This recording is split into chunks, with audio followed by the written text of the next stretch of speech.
Our son just graduated from U Chicago, Oh, really? and we love Chicago. Of course, we spent 4 years going back and forth and visiting him and stuff like that. But Yeah. Yeah. I grew up here in this area and I've lived in Arizona since 1999. I left Arizona, it was 111 degrees in dry heat, right? I get here, it was probably 95 and 80% humidity. I will take the dry heat over this any day of the week. and also Chicago, they aren't equipped to deal with that kind of heat. Yeah. There aren't air conditionings and all. Silas never had air conditioning in his apartment. Really? No. Yeah, all 4 years he was That's just, brutal. yeah, just a fan and a window. And I'm like, oh, we're in Mississippi. So I understand you probably can't even see out my windows because they have condensation all over them because we keep it cooler in the house than, of course, outside. But Yeah, I would be the same way. I can't do that. no, no. I wish you guys lived close to us because we have two Maine Coons, and one of them, his fur is sleek, and we never have to deal with him as far as grooming. Yeah. Female, oh my gosh, we had to shave her just, I guess it was in April because she just had so many mats on her. It Yeah. was awful. So I really wish your wife was closer to us and she could help us with this cat. Yeah. So now she's my ex-wife, but Oh, she's still, yeah, we still work together on her business because it's been amicable. But yeah, she's doing her own thing right now and she might be moving, but it's not going to be there. I think she's looking at moving to Colorado Springs because she has a huge following here and she's actually training a gal to take the reins, but she's looking to move with her sister to Colorado Springs. So it's, maybe she can expand her business. I'm trying to encourage her to do that because she's very good at what she does. She's very talented as a cat groomer. She's amazing to handle cats. I don't know how she does that. I don't either. I was her assistant for a while, doing the scruffing and doing all that while she did the mat. The first time my arm got chewed up, I was done with that. Oh, yeah. Yes. And one of our Maine Coons is a polydactyl. So his Okay. paws, they look like an oven mitt almost. Yeah. They're I've huge. seen those. Yeah. It's awesome. Yeah, huge. Anyway, today is super relaxed, laid back. We're just going to dig into where the pet industry is heading, especially for independent mobile and service-based operators like you. We're going to talk about what's working in your model, what's not working, maybe where the challenges are, the bottlenecks are, and then how tech might play a role in just allowing you to stay competitive without burning out. Because I like it. AI it's coming, it's here, and if we don't start to implement it, then the businesses that are implementing AI are going to take the clients. I'm actually fighting that battle right now with my co-owner. His wife ran a call center for years and years, and I'm trying to talk them into an AI call center because a friend of mine does them, actually created me a practice line to call on for our business. So it asks the right questions. It's amazing. But because her expertise was running call centers, I think she sees it as a challenge to her expertise. So I'm trying to get her to come around to see that, hey, this could actually be a benefit. We don't have to pay it to answer the phones at 3 a.m. It's Exactly. there. It's doing its thing. It's dead air when our customers need them. If we have 5 people call at once, guess what? Yeah, I can handle that. Yes. Our one person can't. So I'm really trying to fight those battles now. So I look forward to talking about that. It is across the board. People either love AI or they hate AI. And I think that a lot of the times it's fear of the unknown.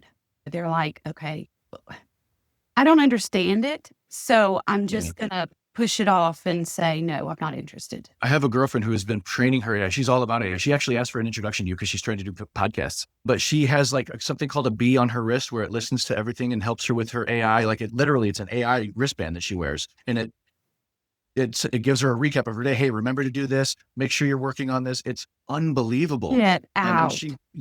and she's been training her actual chat GPT to work for her. She's a global business or global summit host. I'm sorry. So she does a lot of big events and she's trying to get specifically women to see the need in this. Yeah. I've been talking AI for a long time with her, with them. So this is right up my alley. Oh, I would love to talk to her. And if you I'll don't mind sending me an email with the link to that band, I would love to look into that. You got it. Yeah. That's so She cool. got it in the mail and it's the coolest thing. Like because she actually took this road trip with me. And so she's out working out right now.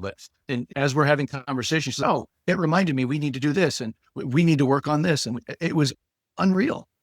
Yeah. Yeah, I Right. love it. I love AI. I love where it's going. But yeah, it's a little scary when you don't know what it is, but it is amazing to see what it can do now.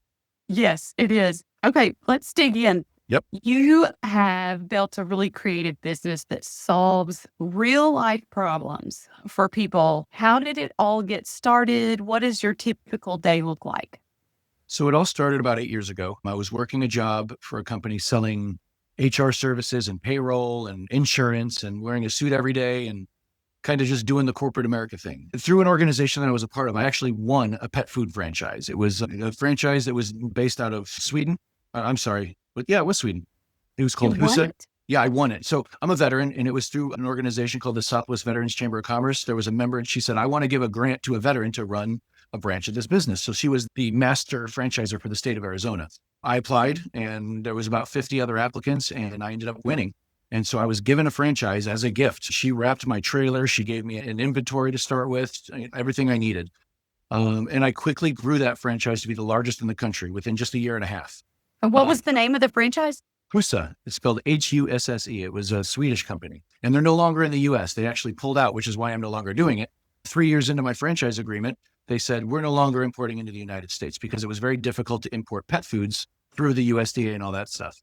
So what they ended up doing is canceling her contract when it ended. And because my contract was with hers, it was all over. So at that point, I had to make a pivot. I was working in that company still while I was growing it because it was a weekend job for me to grow the pet food business, do farmers markets, do all that kind of stuff to really grow my brand. And I did very well, but I still had this other job. So thankfully I did when they pulled out of the US, but then I decided at that moment, I need to diversify what I'm doing to stay working with pets because I'm so much happier when I was out doing the Husa thing, giving out my samples, meeting with the fur babies, doing all that. I was so much happier than doing cold calls. So one day my boss at that new job or the other job pulled me into his office and says, Dave, we need to do 3 hours of cold calling every day now. It's come down from corporate. We need to do that. I looked him in the eye, said, respectfully, Don, this is my 2-week notice. I can't do that. I said, that is not who I am. I've been a professional salesperson for over 20 years. I know how to sell and cold calling is not it. And I can't get behind that. He was very respectfully understood. I actually got a severance package for quitting, which is the bizarre thing from any company to give you, but it was a great company. I have nothing bad to say about them. They were phenomenal, but it just wasn't my cup of tea. And at that point, I had already had this idea for Cut the Crap Pet Services and what it was. And so I just started. I jumped out of my corporate life. I actually sold all my 401k, got all the cash I could gather so I could just start. And I did. It was hard. It was very hard at the beginning, but I was happier. No matter what happened, I was happier. I was having headaches every single day at that other job. The day I quit, I stopped going to get the injections in my neck and the massage and all the stuff they're doing, and my headaches have stopped and they haven't come back since. I've also lost 55 pounds because I'm no longer stressed and I'm active and I'm doing all these other things. It was a life-changing thing for me to be able to make that decision, but the most terrifying decision I'd ever made in my entire life. Yeah, welcome to life as an entrepreneur. Yeah, it was crazy, but that's where the start happened. That was in May of 2018 is when I jumped out and said, I'm doing this. So gosh, 8 years. Yeah, so we're now, well, obviously a lot has happened in between, but we're now the largest pet waste removal company in the state of Arizona. Wow. And one of the very few successful cat groomers obviously branched off from our business, and she's still out there with about a 2-month wait when she's doing groomings 5 days a week. It's unbelievable what happens with word of mouth once you get started, but getting started is always that hard part. You got to get the wheels turning. And once they started turning for us, they just haven't stopped. Yes. Yeah. That's wonderful. That is great. What made you decide to combine grooming with the sanitation services all under one brand? It was really because of what the need was in the market. When we started, we did a lot of different things. We were doing pet sitting. We were doing dog walking. We were doing the grooming. We wanted to see You where just we kind could. of did it all. Exactly. We really did. We learned that pet sitting, while it was in demand, the pay for that just couldn't support us. You would have to pet sit probably 10 pets a day in order to make the income you needed to live. And that was just not feasible. Right. So in the Phoenix market at that time, I saw about a dozen competitors in the pet waste market. So I said, that's absolutely, we're in that. And then when we looked for cat groomers, we found almost none. There was almost none that specialized in just cats. So we said, wait a minute, we've got opportunity here. That's where Cut the Crap was born. And then inside Cut the Crap was Melanie's Perfect Mobile Cat Grooming. And that's the other part of that business. So both of those were born inside the same umbrella, operated under the same LLC. And it was very successful for us. There was a lot of cross marketing that was able to be done because people that have cats might always have dogs. Animal people are animal people. But we also offer a cat box exchange service for the pet waste side. So there was all these different things that we were able to do. And so it was the right decision for us to make. Both of those industries were very hungry at that time. Now there's a lot more. On the pet waste side, there's a lot more competitors out there. But for the cat grooming side, there still isn't, because it's a very specialized skill. And that's why I think she's going to continue to grow that business potentially to multi-states. Yeah. Yeah. She could have some kind of franchise opportunity, probably. I think so. Yeah, she's very good. And if she surrounds herself with the right people, the right business people, and the right assistants, I think sky's the limit with that business. There's still nobody that I shouldn't say they don't want to do it. Cats are just so specialized, and people are afraid of grooming a cat. Yeah, they're mean. They absolutely can be mean. They chew your arms up. They scratch you. They don't know that you're wanting to help them. They just want to get out of whatever you're doing. So it's a scary thing. Swipe and you've got 10 stitches. Yes, absolutely. So how do you stand out in this? I wouldn't say the market is crowded, but like you said, in 2018, there weren't many sanitation removal kind of places, but now you do see them in every community. I see the trucks going by, and we live in a small town in Mississippi. So how do you stand out among all the competitors? It's our service. When I started this thing, I really wanted to be known as the guy that did the best job. I never wanted to have employees. I never wanted to have a big company. Honestly, I just wanted to be able to support myself, not work for some corporate guy, and just enjoy my life. And the way I did that is being personable with my customers. My customers all knew my cell phone number. If anything went wrong, they could always call me. And to this day, that's still the case. I'm no longer in the field. I have 13 technicians that are out cleaning waste in the valley. I have 2 other business partners that help me with things, but I'm no longer in yards. I get to focus now on doing the other stuff. You're growing the business instead of working in the business. Correct. And it allows me to have that face-to-face with the clients. We do have somebody that answers the phone, but if it needs escalated, I tell them, put them through to me. Let me talk to them. Let me talk about what we're doing and why things are happening. And 9 times out of 10, I can calm the situation because my clients have known me for years and years, and they know who I am and they know what I'm about. And that is what I think has differentiated me, because we get those referrals from those clients because we've treated them well. We're not perfect. We make mistakes. I have employees, and when you make hires, you don't know what you're getting sometimes. So there's been some issues, but my clients have always known they have an open door to me, and they can always reach out to me, and I will fix the problem. And that's, I think, what has really differentiated us, because a lot of companies are popping up, but they don't know the service side. They just want to get all these yards and get them done. There's inconsistency. There's customer service issues. There's billing issues. All that stuff happens. And if you're not on top of it, your clients are going to feel alienated. And I think we've done a really good job at keeping that personal contact. And that's what's helped us stay number one in the industry. That's great. I've also found, we run our own business too, and I have found that we do make mistakes. And if we're transparent with the client and we own the mistake, we communicate about it, then it almost builds a deeper connection with them. It does. Trying to just hide it or not communicate about it. I'll give you an example. Very forthcoming. I had one of my employees back into one of my clients' block wall last weekend. And he sent me the picture. He says, David, damaged the truck. It damaged the wall. I don't know what to do. I said, I'm not worried about the truck. You dented the bumper. It's a work truck. We'll live with that. I'm like, but we got to get that wall fixed. Immediately, I reached out to the customer. I said, hey, my employee was at your house today. We bumped into the wall. Here's a picture. We are going to get this fixed. Please understand that. It's just going to take us some time. Please let me know if you have any questions. He reached out immediately. He said, man, thank you so much for your transparency. We got home and we saw this. We had no idea what happened. So if you wouldn't have told me, we would have had no idea. But there's no way I was going to tell him that happened when it was on our watch. Yeah. Having that mentality has gone a long way for me. We actually had a similar something happen with a pool cleaner guy who backed into our car in the driveway and never told us anything about it. Never said a word. And when we brought it up, they're like, no, I don't think so. I'm like, it's on the cameras. And this guy didn't have cameras, but it's an $1,100 repair that he would have been stuck with. But we're taking that because, again, it wasn't his fault. It was our people. So that kind of accountability, you're 100% right. Taking accountability when you do make those mistakes builds that relationship so much stronger. And it adds the integrity piece that a lot of companies don't have. So tell me, how do you think about pricing and value and stuff like that when you're offering these services that people don't often think about outsourcing? They're like, would I really pay that much for someone to come and swap out the litter box? And that's a tough question, Kira. We've raised our pricing 3 times this year already because I was so low. I met with a business partner who said, what are you doing? He's like, have you done market research? And I had, but it hadn't been for a while. So I kept my prices basically where I started, and I hadn't raised them with gas prices. Well, I just kept them right where they are. I think I bumped it up $1 per visit across the board once when everything was happening and the gas prices were about $5 a gallon and I was doing what I had to do. But I haven't raised it since then. Meeting with his business partner, he said, we need to go up. We need to go up. We need to go up. So we hired a guy to answer the phones, and he's been doing a great job testing the waters with this pricing.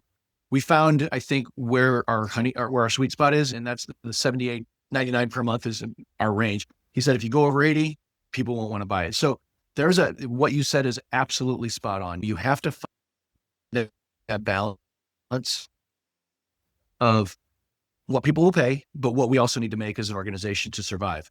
I was undercharging because when I was a small business, it was just me. It was fine for me. I had more than enough. I was good. I was happy. But now you add employees to it, and what you have to pay them and then get them the vehicles and the insurance and all these other things. It really adds up. So we had to increase in order to maintain that competitive edge and keep all those trucks on the road and make sure we have the proper insurance and take care of everything. So I was terrified to raise my pricing. I was actually on a reality show 2 years ago. It was for entrepreneurs. And he said to me, one of the things he said, he's like, why is your pricing so low? I looked at your website. You were insane to be this low. I still didn't raise it after that. After this incredible business coach told me I needed to do it because I was afraid. I had fear because the economy hasn't been great. And 2 years ago, the economy wasn't great. It was okay. It wasn't where it is now. We're losing a lot right now as we're gaining them, but it was terrifying to do that. So I didn't. I really wish I would have. I really wish I would have listened, because having fear in raising your pricing should never stop you, because you can only learn by doing it. You can only know what your customer base is going to do by making that change. So there's been a lot of lessons learned in that, but you can't go too high. I am a big believer in grandfathered pricing. So it keeps that client, it keeps them feeling special. You're getting a rate that nobody else can get. If they come in now, they're X amount of dollars more. And it adds to the longevity of the customers. It helps with the conversations when there's ever any issues. Say, listen, we don't want you to cancel, but if you do, just understand when you come back, it's going to be at the new rate. And I don't want to see that happen to you, because I know you appreciate our service. I know you know who we are as a company. This is just a blip and we're going to make it right. And almost every time that works. So it's just it's a great way to do it. But yeah, price is a sensitive topic for everybody right now. Eggs are $4 a carton. Milk is that much. You're spending so much more money on stuff. You got to be cognizant of what people are paying. So it is a finely balanced thing that we're doing, but I think we've found our sweet spot for right now. The pet industry can be a race to the bottom. Everybody lowering their prices, and then nobody can make a good living. You're not wrong. So good for you for finally realizing you needed to. But you're right. A lot of people don't. A lot of people in this industry. I saw an advertisement the other day for $10 a yard, no matter what the condition. And I'm thinking to myself, we went into a yard and we charged the client $450 because it had been over a year since the cleanup. It would have been pretty significant. That client was happy to pay it because they knew the condition of the yard. But I've also learned those guys that do it for $10, they get less phone calls because people are suspect of that. People want to feel like they're paying enough for this service. And that was a hard lesson for me to learn. In certain areas of Arizona, like Paradise Valley and Scottsdale, the more affluent areas, if you undercharge, they will not consider you. And I had to learn that. I was quoting people, and I actually did a beta experiment where I quoted one customer in Paradise Valley one price and the other another price. Very similar situations. This one, the lower price, didn't even call me back. Didn't entertain anything. This one says, awesome. What is included in that service? What do we get? How often would you come out? Is it consistent? They asked the right questions because they understood, if I'm paying this much, I'm going to get a professional service. So it's incredibly important to be able to know your value, know your worth, and hold true to that, because you're right. People in this industry, especially pet sitting, I saw it a lot in pet sitting. They're going to cut their prices as low as they can go to just get that job. You're hurting yourself and everybody else in the industry by doing that. So absolutely, it's happy that we increased our pricing. I am nervous, without a doubt. The nerves are still in me because I don't want to see our numbers shrink. We now service over 800 clients. I want to be at 1,000 by the end of the year. That is my goal. So in order for us to get there, we need to keep moving forward and we need to keep doing the right thing. Yeah, we're testing that newest. We actually just went to this newer high price point 3 days ago from one that we had just increased, and it had only been increased for about a month and a half before we raised it again, because everybody was saying yes.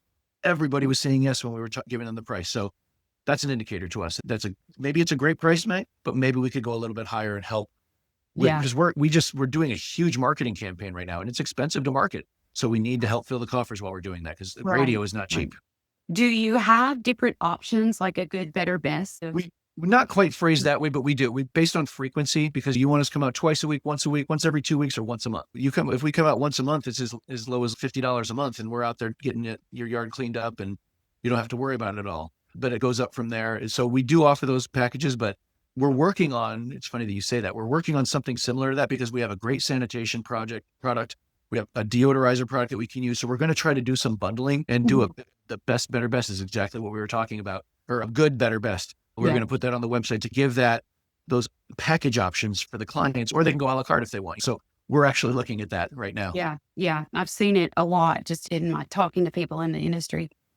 So what is the hardest part to keep up with in your business? Is it fielding new client questions? Is it scheduling updates? Where are you seeing these kind of bottlenecks in your business? I would say the most difficult part right now is scheduling, and that's because of employee issues. It's hard to keep employees doing this job. We pay very well, but the reality is it's a dirty job sometimes. And in Arizona, when it's 115 degrees outside and you're out there in the yards and shoveling doo-doo, and people second guess their choices. So right now we are fully staffed. So I'm blessed to say that we have everybody on the road that we need to. I've got my manager out doing the initial cleanups because initial cleanups can be a big job. So getting those scheduled is the hard part. If I don't have one person dedicated to just do those yards, it's going to take several hours to do. They can't finish the rest of their route if they have 30 yards on their route plus that one. So getting that organized has been the biggest help for us. And we finally have it back. We've had fluctuations because of things that are out of our control. Actually, our last gal, she was a past employee that worked for me back in 2020, and she moved.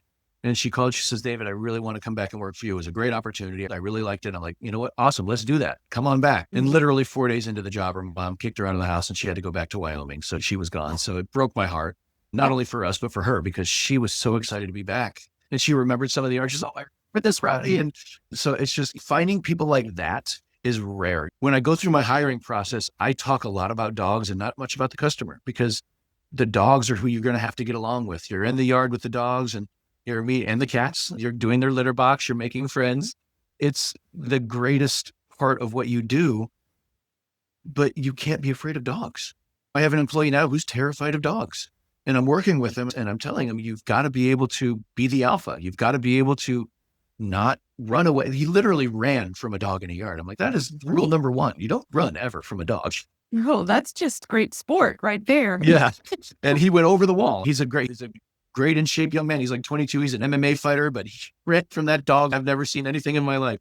Oh my God. But that's been the biggest issue, because getting right now, my best employee, he's been with me 3.5 years. He's my manager. He is by far the best I've ever seen. And he's told me, you can't get rid of me. He's like, you can even try to fire me, but I won't leave. He's a lifer. And it's because he has a true passion and love for animals. And it comes through in what he does. I used to issue treats for all my employees. I can't now, just because of liability reasons if I'm buying them. But he has a lineup of treats in his back seat for each of the dogs, because he asked the owners, what kind of treats do your dog? And he has those relationships, so he can bring the right treat into that yard. And he has the best friends in the world. Now he's not in yards anymore, because I got him out doing the training of all my new employees and doing those initial cleanups. But that kind of person is few and far between. We have so we have two sides of the business. On my side, we have 5 employees. On the other side, we have 8. On my side with the 5, 4 of them are dog people. And then I've got one that I'm trying to convert. And he's, like I said, he's a little afraid right now, but we're working to convert him. And the other side is very similar. There's a young lady over there. I wish I had people like her that had the intuition with dogs that she does. She'll sit in a yard for a half hour just petting a dog, and we'll call her and be like, is everything okay? And she's like, yep, Buddy just needed me for a little while. So I clocked out and I'm here hanging out with Buddy. I'm like, no, you're not clocked out. Hang out with Buddy. We'll talk to you when you're done. Because she just has an intuition about dogs. If they're anxious, she will literally sit on the customer's ground and pet this dog for a half hour until that dog just feels the love that she's okay, I can go now and I can leave this yard.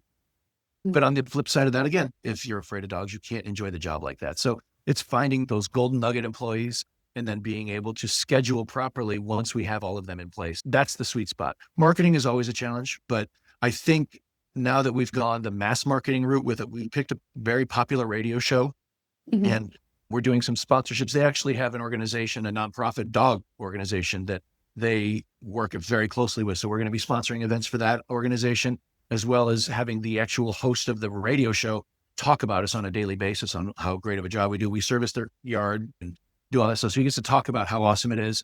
So it's really a cool thing now, but marketing had always been a pain in trying to figure out what works, finding out where our pet owners are, social media. Do we go to Yelp? Do we go to all these other places? So that was always difficult, but now we're just kind of doing the mass marketing thing, and you have no choice but for it to work when you have hundreds of thousands of people hearing your information every day. So it's, Yeah, absolutely. yeah, That sounds like a great deal for you guys. yeah. Is there anything in the business that you wish you could hand off or streamline more? Something that's like bogging down your time?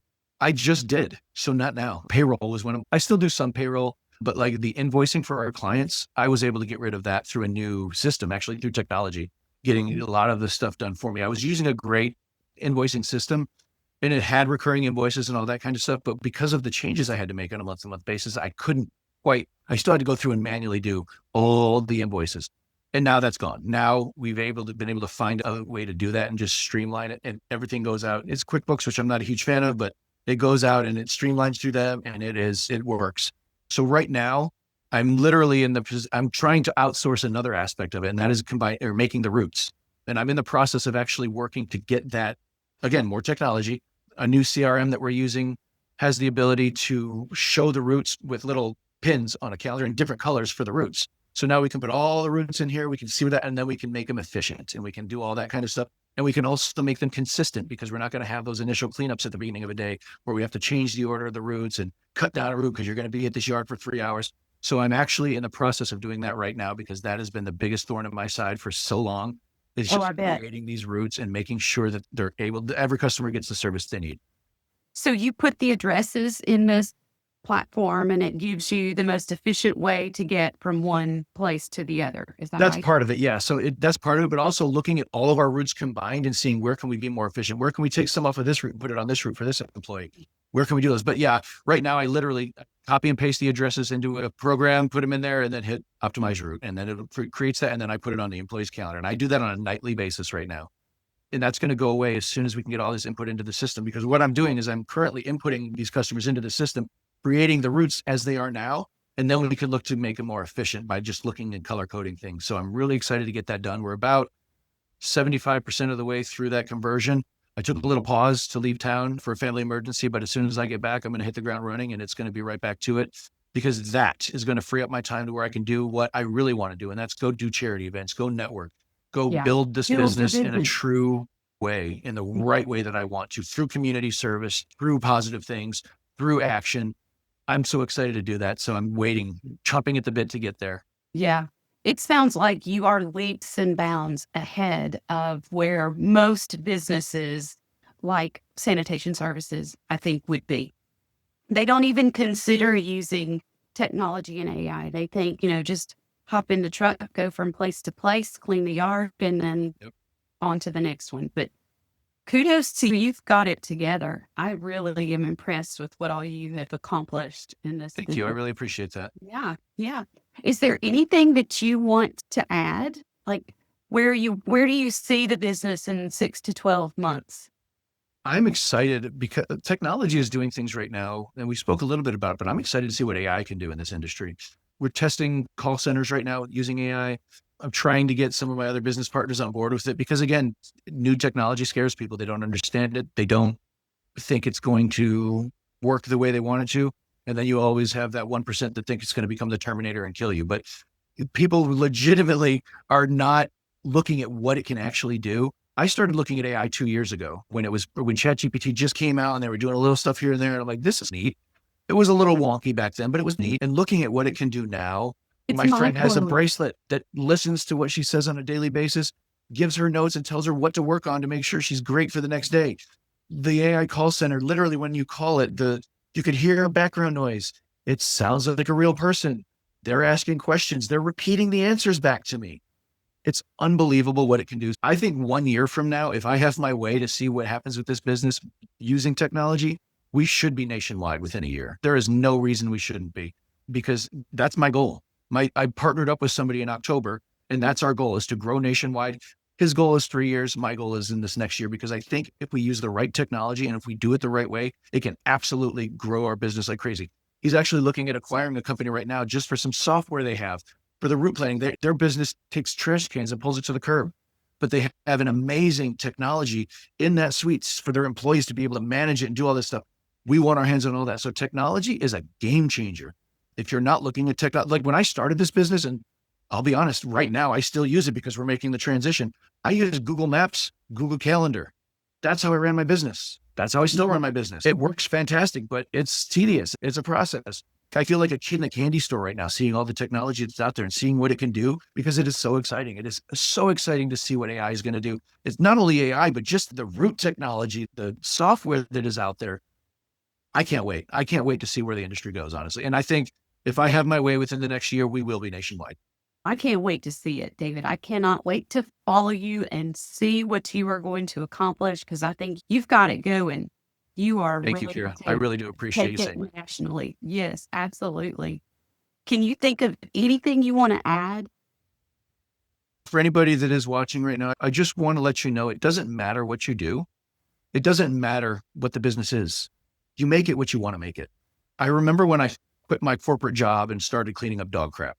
And I got a lot of questions like, why? What, you're doing that now? And I had that just like that. I'd say, you're doing that now? You went from 6-figure salary to this? And I say, you know what? Am I allowed to curse? Say bad words? Absolutely. Okay. I said, I've always been cleaning up other people's shit. Now I'm just honest about the shit I'm cleaning up. And I really feel that because I was working in HR back then. I was stressed to the T. I've grown this business to something I am incredibly proud of. My employee and me have our logo tattooed on us. My manager has the same tattoo on his bicep. I love what I do, every second of what I do, and I have a passion for it. And that is what everybody should be searching for. It's not the paycheck. It's not any of that, but that'll all come. If you do what you're passionate about, you will be great at it. Just don't hold yourself back. Don't think you can't do it. That's all I want to say. Well, thank you so much for joining me today. And I hope we can stay in touch, because Absolutely. I have a lot to learn from you too. Thank you, Kira. It was really nice meeting you, and I look forward to helping anybody that I can do this. Perfect. Thanks, David. Have a great day. You too. Thank you, Kira. Bye.